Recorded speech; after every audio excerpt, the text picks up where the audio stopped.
Jangan lupa like, comment, and subscribe channel YouTube TVRI Bengkulu dan nyalakan lonceng notifikasinya.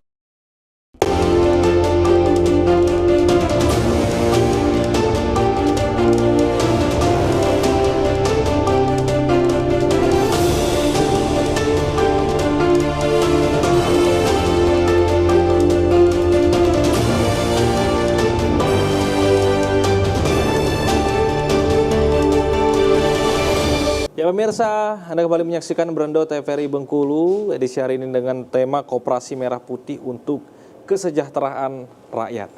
Saya ingin kembali ke Pak Novi ini. Tadi saya garis bawahi tadi poin yang sangat menarik tadi dari Pak Ansori bahwa ada beberapa koperasi ini yang dilihat sebelum hidup dan berjalan dia sudah mati suri duluan ya Pak. Yeah.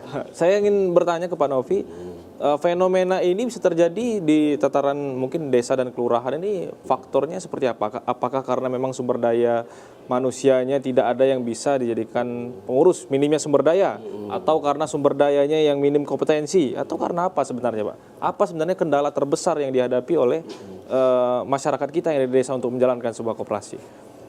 Ya, memang kalau kita lihat kan hampir rata-rata koperasi kita ini kan yang terutama di desa-desa dikatakan ada tapi namanya aja gitu kan. Nah, jadi namanya ada tapi koperasinya terkadang itu cuma papan merek gitu kan. Tapi dengan ini kalau kita lihat kan makanya kami setiap ada rapat itu kami panggil pihak Karang Taruna Mas. Kami panggil juga kawan-kawan yang Pok Darwis, yang untuk sadar wisata itu dari Dinas Pariwisata. Kemudian itu dari Gapoktan Milenial. Jadi supaya kenapa? Kami berharap nanti kawan-kawan yang muda-mudi di desa itu bisa bergabung dalam perkoperasian Desa Merah Putih ini. Karena jujur aja mungkin ya sekarang ini berbasis IT Mas. Maaf ngomong kata-kata ini kan ya kita bukan mengecilkan yang tua kan gitu. Bukan meremehkan yang tua. Terkadang ini kan berbasis IT ini aja ya semuanya by sistem online kan kayak gitu kan. Pemasaran juga kadang-kadang pakai sistem online kan gitu kan. Nah makanya kami mengajak mereka sering rapat itu supaya ya mereka kawan-kawan Karang Taruna bisa ngeh dengan ini kan. Dengan di desa ini, mari kita sama-sama membangun desa ini kan dengan potensi sumber daya manusia kita yang ada di desa. Saya yakin kalau memang muda-mudinya itu apa istilahnya itu kan ada keinginan untuk memajukan kuat gitu ya, niat yang kuat, kemauan yang kuat, banyak kok yang berhasil kan kayak gitu kan koperasi-koperasi itu kan. Nah jadi maksudnya itu kan kalau dia yang muda-muda nih otomatis kan nanti kan dia tahu sih dari sisi pemasaran bagusnya gimana menggunakan medsos misalnya kan gitu kan. Bisa Instagram, bisa TikTok kan gitu kan. Nah itulah yang kami harapkan. Makanya kemarin itu kan sekarang ini kan yang UMKM naik daun itu kan mereka malah sudah menggunakan transaksinya pakai kris kayak gitu Mas kan. Ini kan sebuah IT kan gitu kan. Nah dan ini bisa menyangkut ke desa-desa nanti seperti itu. Nah, jadi memang dalam musyawarah desa itu kenapa harus dimusyawarahkan dulu kan. Tadi kita mencari figur itu memang yang benar-benar yang mau Khususnya yang muda gitu ya. Iya, apalagi yang muda-mudi kan gitu kan. Nah, jadi makanya dimusyawarahkan dulu, nggak bisa tunjuk-tunjuk gitu dong. Iya. Tidak boleh katakanlah kan hubungan kekerabatan itu kan seperti semendo ketika itu kan. Nah, jadi beradik nah jadi pengurus. Nah, ini yang jadi masalah itu kan. Yang selama ini terus terkadang-kadang itu kalau yang namanya ini kan menggerakkan koperasi itu dengan tanpa menggunakan rapat tahunan kan nanti kan keputusan itu kan adanya di rapat tahunan mau dikemanakan koperasi kita ini. Jadi nanti kan masyarakat atau anggota itu kan punya hak bicara dia nanti pada saat rapat anggota itu. Makanya koperasi ini bagusnya dari sisi sistemnya sangat bagus sekali. Jadi maksudnya tuh apapun yang ingin dilakukan itu dimusyawarahkan dulu dan nanti juga dapatnya ke anggota juga kan SHU-nya. Nah, makanya nanti kalau memang kita cari potensi di masyarakat itu dengan sistem musyawarah ya mungkin ya adik sanak kita di dusun itu kan lah tahu kira-kira si A yang kira-kira yang agak mungkin dia apa sarjana atau tuh dia memang tamat SMA, dia kemauannya bagus, dia masih ya katakanlah kan agresif mungkin itu kan orangnya gesit, orangnya itu gesit, kayak berarti harus punya kemauan dan juga dia punya kompetensi untuk menjalankan koperasi itu yang mungkin masih sulit dicari di desa-desa ya Pak ya. Karena kebanyakan kan berbondong-bondong ke kota ingin cari pekerjaan di kota, padahal di desa sendiri butuh orang-orang dengan pemikiran yang cemerlang gitu ya Pak. Padahal kalau memang gelontoran dana dari pusat nanti ke desa itu lebih enak di desa loh. Tuh, gitu dekat dengan orang tua gitu ya Pak. Ngapain kita susah-susah ke kota? Kalau lapangan kerja bisa kita ciptakan sendiri di situ, dan nanti bisa kita bekerja sama dengan pihak katakanlah pihak ketiga bisa itu koperasi, asal itu ditunjuk berdasarkan musyawarah. Oke, ini Jadi juga dia nggak tertutup loh sebenarnya, nggak tertutup di dalam sumbangan wajib, sumbangan pokok aja.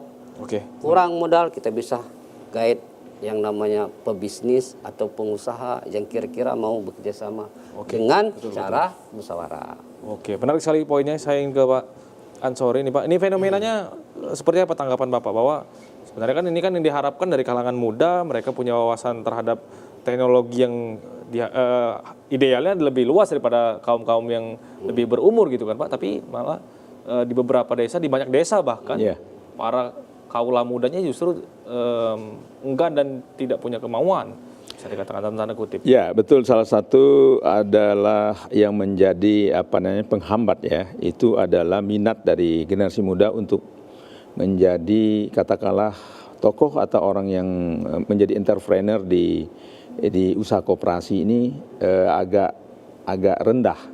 Karena banyak anak-anak muda ini lari ke kota, kemudian dia sebagai mahasiswa, kemudian juga bisa menjadi entrepreneur di UMKM yang sifatnya lebih Gen Z ya. Nah kalau desa ini kan sedikit. Nah tetapi bukan berarti tidak ada orang yang memiliki kemampuan baik secara administratif maupun secara pengalaman bisnis, banyak. Nah maka untuk itu, Kementerian Koperasi dan jajarannya ya, kemudian Kementerian PDT ini juga harus membuat semacam event-event atau forum-forum di mana anak-anak muda ini tak perlu merantau ke kota. Yang sarjana paling desa konsep membangun desa, maka nanti itu kan konsep daripada Pak Prabowo ini bahwa ada sarjana membangun desa, mungkin didatangkan dari mungkin di Bengkulu Utara, mungkin ada pemuda dari Bengkulu Selatan, dari tukar gitu kan, sehingga mereka ada tantangan. Nah, yang berikutnya tentu tadi potensi yang ada di desa itu betul-betul harus diidentifikasi. Nah, jangan salah identifikasi, karena supply chain-nya, rantai pasok, misalnya kalau dia menghasilkan sesuatu produk yang ingin dijadikan produk koperasi, dijual, itu harus tadi bahan bakunya, ini harus tersedia terus-menerus. Nah kemudian yang tidak kalah penting teknologi yang digunakan. Nah teknologi ini kaitannya dengan inovasi kan. Nah harus ada sumber daya manusia yang memiliki kemampuan itu. Nah tenaga kerja tadi salah satu daripada peran dan fungsi koperasi ini adalah menciptakan lapangan pekerjaan. Jadi tidak perlu mereka lari ke kota, cukup dengan bekerja di koperasi tentu, tapi dengan salary atau gaji yang layak. Ya tidak meninggalkan kampung, dia bekerja menjadi tenaga kerja di koperasi, kemudian dia akan menghasilkan produk tadi, ya produk jasa atau produk barang yang betul-betul yang ada nilai jual atau ada pasarnya. Ini ada satu fenomena mahasiswa saya S2. Kemudian bapaknya seorang kades di Bengkulu Utara. Nah kemudian dia membuat ada usaha koperasi itu BUMDes ya, yang sekarang ini ada badan usaha milik desa itu berbadan hukum koperasi. Nah maka dia ada kolam renang, ya mengeluarkan renang, kemudian menginikan jasa kolam renang ini sebagai sumber pendapatan koperasi. Kemudian juga dia membuat produk anyaman gitu kan, membuat produk dari membuat kue-kue. Nah, tetapi memang perlu dibina karena dari cita rasa, dari sisi packaging dan seterusnya ini masih belum bisa bersaing dengan yang ada di kota. Nah, ini tantangan-tantangan yang memang menjadi PR bagi Kementerian Koperasi dan PDT. Nah, sehingga nanti itu betul-betul Ya, kita lihat di Sumatera Barat ya, sebagai pembanding Jawa Barat. Nah, kalau Jawa Barat itu UMKM dan koperasinya sudah sangat maju dibandingkan kan kita Sumatera. Nah, Sumatera ini yang bagus yaitu Sumatera Barat. Misalnya apa namanya kerupuk Sanjay, ya oleh-oleh dari Padang. Kemudian dari Sumatera Utara ada Bika Ambon misalnya kan. Ya. Kemudian kita Bengkulu ini yang memang sudah mengagak ini adalah jeruk kalamansi ya, sirup jeruk kalamansi. Yang peminatnya di Jakarta kita dibawa sebagai oleh-oleh, ada packaging yang bagus, kemudian cita rasanya memang unik gitu. Ya, ini yang harus betul-betul didampingi dengan teknologi kan, peralatan teknologi.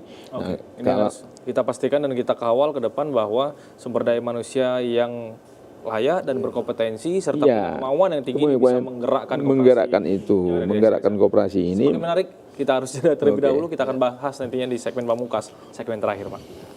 Jangan kemana-mana, tetap di Brendo TVRI Bengkulu.